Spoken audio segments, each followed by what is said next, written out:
Hey guys, today we're going to take a look at a DS problem that is a skills problem focused on standard deviation.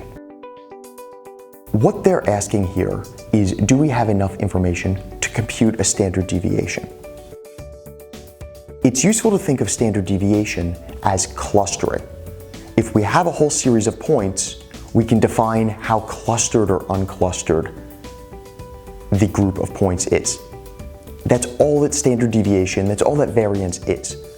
So if we have all the points, that works. What we should be on the lookout here for are parametric measurements, especially things like the average number is. Because while the average can be used to compute standard deviation, we need to know how each of the points differs from the average. But if we have each of the points, we always get the average. That is, we can compute the average. So the average is a nice looking piece of information that actually has little to no value here.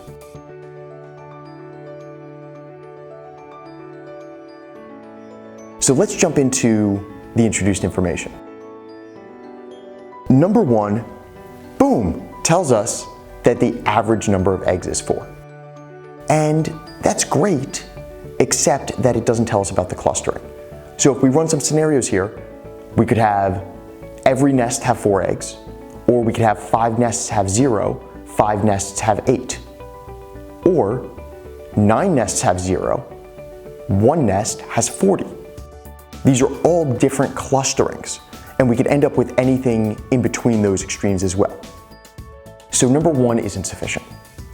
Number 2 tells us that each of the 10 birds' nests has exactly 4 eggs. What does this mean? We have all 10 points. They happen to all be on the average, which means the standard deviation is 0. That is, there's no clustering whatsoever. But 2 gives us all the information we need. So B, 2 alone is sufficient, is the answer here. Hope this was useful, guys. Check out the links below for a video about how to compute standard deviation as a refresher, as well as other problems related to this one. Thanks for watching. We'll see you again real soon.